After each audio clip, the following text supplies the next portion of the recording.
परम पूज्य सरसंघचालक जी, मंचस्थ सभी महानुभाव, उपस्थित सभी भाइयों और बहनों,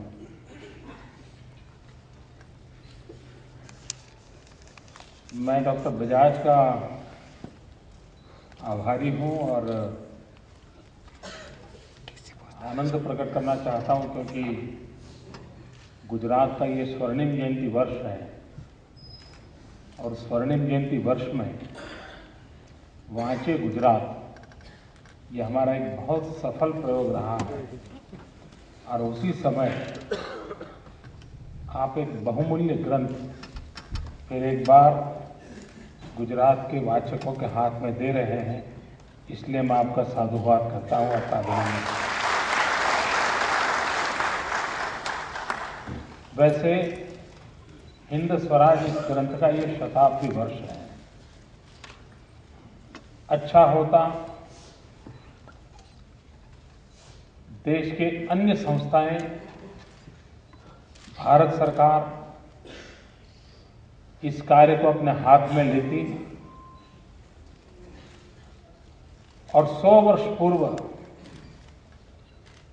पूज्य बापू के विचार क्या थे, कैसे थे और आज भी वो कितने उपयुक्त हैं, यह बात देश के कोने कोने में पहुंचा दी। लेकिन उन्होंने नहीं किया, लेकिन किसी ने तो किया और इसलिए भी डॉक्टर बजाज अभिनंदन के अधिकारी हैं।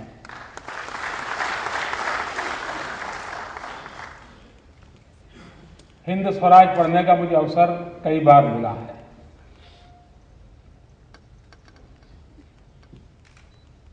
चालीस साल की आयु में गांधी जी ने ये अपने विचारों को लिपिबद्ध किया है। उनकी हस्तप्रत जिन्होंने देखी होगी, उन्होंने देखा होगा कि वो बहुत तेज गति से लिखते थे, इसलिए उनका हैंडराइटिंग तो कोई किसी ने अच्छा कहा नहीं है, लेकिन लिखते समय कहीं पर भी उनको कुछ लिखा हुआ चेक करना पड़ा और दोबारा लिखना पड़ा, ऐसा कहीं नजर नहीं आता है। यानी विचारों की कितनी क्लैरिटी होगी और एक बार धारा प्रवाह उन्होंने लिखना शुरू किया होगा और यात्रा के समय लिखना, और वो भी जहाज में, वो जहाज की स्थिति क्या होती है हम अंदाज कर सकते हैं, उसमें बैलेंस रहना न रहना उस व्यवस्था में, यानी उस समय की कल्पना हम करें कि किस प्रकार से इस ग्रंथ का जन्म हुआ होगा। समुद्र के बीच यात्रा के दरमियान जब जहाज पूरी तरह हिल रहा है तब मन स्वस्थ है, अक्षर भले ही कैसे क्यों न हो, लेकिन अपने उस विचार प्रवाह में, और आज 100 साल के बाद उन विचारों को अगर तराशा जाए, आज की समाज की अवस्था के साथ तराशा जाए और लेखा जोखा लिया जाए, तो आज भी हमें लगेगा कि गांधी आज भी प्रस्तुत है। भारत की आत्मा को पहचानने का उनका सामर्थ्य, भारत के आत्मा के अनुरूप सामाजिक राजकीय स्थितियों को बढ़ाना, बनाना, इसके विषय उनकी प्रतिबद्धता इस पर स्पष्ट दृष्टिगोचर होती है। अनेक समस्याओं का समाधान उस हिंद स्वराज ग्रंथ में से मिलता है और उसमें संवाद भी, एक एक सवाल उन्होंने रेज किए, सवालों के जवाब दिए। उन सवाल जवाबों को कोई देखे तो आज भी वही सवाल पूछे जाते हैं, वही जवाब दिए जाते हैं। मैं एक बड़ा हल्का फुल्का उदाहरण देता हूं, मीडिया के मित्र मुझे नाराज न हो जाए, मैं उनसे आग्रह करता हूं कि हिंद स्वराज में गांधी जी ने मीडिया के संबंध में जो सवाल पूछे गए, जवाब दिए, पढ़ने जैसे।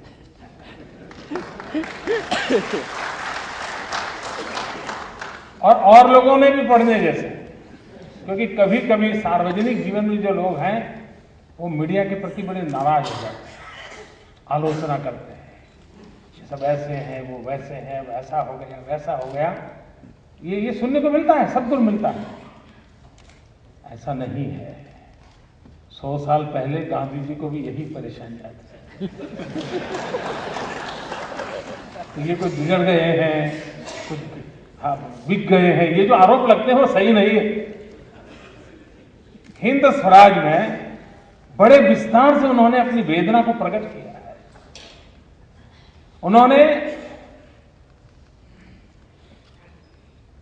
इस देश के क्रांतिकारी जिस मार्ग पर है, इसका भी तटस्थ भाव से अभिव्यक्ति की है, बड़े तटस्थ भाव से की है। वरना वो एक खेमे में बैठ करके अपना व्यू दे सकते थे, लेकिन पूज्य बापू ने ऐसा नहीं किया है, तटस्थ भाव रखा है। और आगे एक स्थान पर तो उन्होंने सावरकर जी की बड़ी तारीफ किया हुआ साहित्य उपलब्ध है। यानी उन्होंने कहा कि ये इतने प्रतिभाशाली लोग, उनका देश को कैसे अधिक उपयोग हो इसका कोई रास्ता नहीं सोचता है, इस प्रकार की उनकी व्यथा थी इसमें। और जब मैं एक शासकीय व्यवस्था से जुड़ा हुआ हूं, तब मुझे आज भी लगता है कि इस देश की कई समस्याओं का समाधान गांधी ने जो रास्ते खोजे थे, उससे आज भी हम निकाल सकते हैं।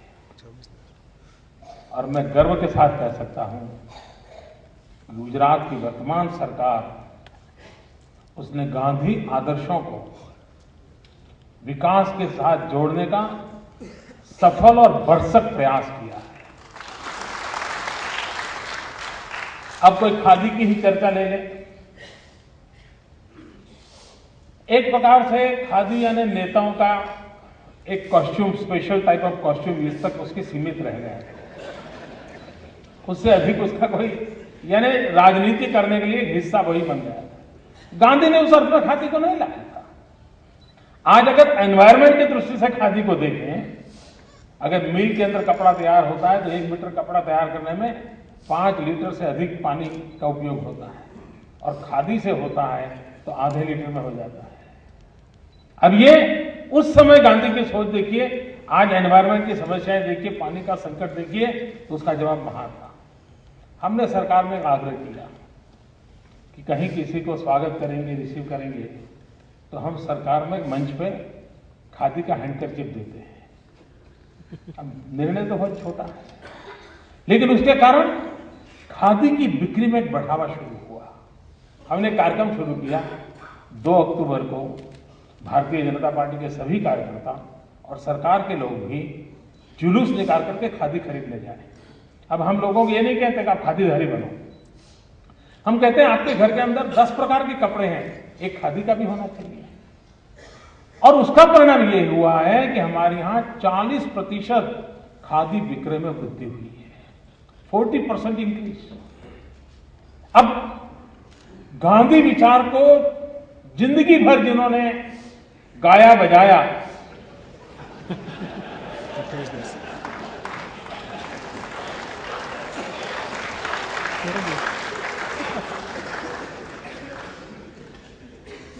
और मैं अनुभव कर रहा हूं कि उसके माध्यम छोटे छोटे तरीके से इन चीजों को लाया जाए। अब पूज्य बापू कहते थे ग्राम राज्य, और मुझे याद है मैं जब नया नया मुख्यमंत्री बना तो लोग मुझे क्या कहते थे, एक ही छोटी बात कहते थे कि मोदी जी कुछ करो या ना करो, कम से कम शाम को खाना खाते समय बिजली मिले, इतना तो करो। खाना खाते समय बिजली नहीं मिलती थी भाई, ये मैं 2001-2 की बात कर रहा हूं। आज हिंदुस्तान में गुजरात अकेला राज्य है जहां गांव में भी 24 घंटे 3 फेज अनइंटरप्टेड पावर मिलता है। और जिस दिन ज्योतिग्राम योजना के तहत गुजरात के गांव को बिजली दी, उस दिन मैंने सार्वजनिक रूप से कहा था कि गांधी जी जहां होंगे आज उनको आनंद होता होगा कि जिस सपना उन्होंने देखा था गांव के सुख का, उसका एक हिस्सा पूरा करने का सौभाग्य हमें मिला है। एक गांधी के जीवन की घटना है। यहीं अहमदाबाद में रहते थे, साबरमती आश्रम में, और उस समय रक्तपीत के दर्दियों के एक अस्पताल के उद्घाटन के लिए उनको निमंत्रण देने के लिए लोग गए और उनसे कहा कि ये रक्तपीत वाले जो दर्दी हैं उनकी सेवा के लिए हम अस्पताल शुरू कर रहे हैं, आप उसके उद्घाटन के लिए आइए। और गांधी जी ने जो जवाब दिया था, ये जवाब अगर हम सुनेंगे तो लगेगा यार ये क्या, कैसे थे बापू, ऐसा जवाब देते हैं क्या, ऐसी एरोगेंसी होती है क्या? पहली नजर में ऐसा लगेगा। उन्होंने कहा कि आप मुझे उद्घाटन लिए बुलाने के लिए आया हो, जिस दिन ताला लगाना होगा उस दिन बुलाने में आऊंगा। गांधी जी ने ऐसा कहा। अगर कोई समझ ना पाए उनकी बात को तो उसको झटका लगेगा, यार ऐसा गांधी जी बोलते थे। भाइयों बहनों, गांधी जी का सपना था कि रक्तपित्त के अस्पताल को ताला लगे, और उनकी इच्छा थी खुद ताला लगाए। उनकी वो इच्छा खुद तो पूरी नहीं कर पाए, मेरा ये सद्भाग्य था, मैंने उस अस्पताल को ताला लगाया। और गुजरात देश का पहला राज्य बना जिसने रक्तपित्त इरेडिकेशन के अंदर सफलता प्राप्त की। मित्रों, गांधी के सपनों को पूरा करने के लिए क्या शासन व्यवस्थाएं आज काम नहीं कर सकती हैं? कर सकती है। आज गुजरात देश के अंदर एक राज्य है, और आप लोग कभी इंटरनेट पर अब्दुल कलाम जी के भाषण पढ़ोगे तो आमतौर पर हर भाषण में उन्होंने इस बात का उल्लेख किया है कि बहुत बड़ा अचीवमेंट किया है इस सरकार ने। और आज मेरे राज्य में 200 साल पुरानी एक जो रक्तपित्त अस्पताल थी और दूसरी एक 150 साल पुरानी थी, दोनों अस्पताल को ताले लग गए। सपना गांधी का था, पूरा करने का सौभाग्य हमें मिला, हमने उसे करके दिखाया। मुझे याद है मैं जब छोटा था, संगीत से तो हम बहुत सी चीजें सुनते थे, सीखते थे, लेकिन आचार्य विनोबा जी के विचारों से प्रभावित डॉक्टर द्वारकादास जोशी मेरे गांव में थे। उनका हमने भाषण सुना था बचपन में। वो सर्वोदय विचार के प्रचार के काम में लगते थे। वो कहते थे, भाई ये लोकसभा का चुनाव हो, विधानसभा का चुनाव हो, इसमें इधर का दल उधर का दल, ये आरोप वो आरोप सब चलता है, समझ सकते हैं। लेकिन गांव के अंदर जब चुनाव होता है तब गांव दो हिस्सों में बंट जाता है, और वो दरार इतनी भयंकर होती है कि गांव बिखर जाता है, खत्म हो जाता है। गांव के लेवल पर गांव के अंदर एकता बनी रहनी चाहिए, सहमति की राजनीति होनी चाहिए। ये गांधी विचार थे, विनोबा जी उसको प्रकट करते थे और उसको आगे चल करके सर्वोदय के मित्र भी बोलते थे। और उनकी ये इच्छा थी, और हमने भी देखा है कि जब गांव के लोकल लोगों के चुनाव होते हैं तो बेटी भी ससुराल से वापस भेज देते हैं। जब तुम चुनाव में मेरे सामने थे, ले जाओ तुम्हारी बेटी को। यहां तक हालत खराब हो जाती है। एमपी एमएलए का चुनाव होता है, फिर गांव वाले मतदान करने के बाद फिर इकट्ठे हो जाएगा, अपने काम में लग जाते हैं। लेकिन गांव के चुनाव होते थे दिरार होती है। हमारी सरकार ने निर्णय किया, जो गांव सर्वसम्मति से अपने प्रतिनिधि पसंद करेंगे उन गांव को हम विकास की राशि देंगे और एक समरस गांव योजना बनाएंगे।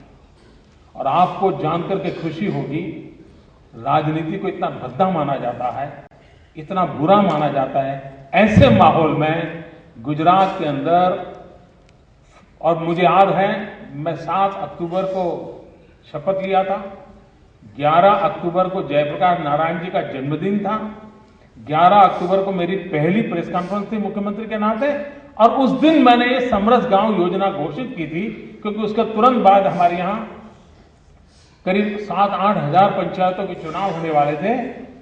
45% विलेजेस समरस बने थे इस चुनाव के माहौल में।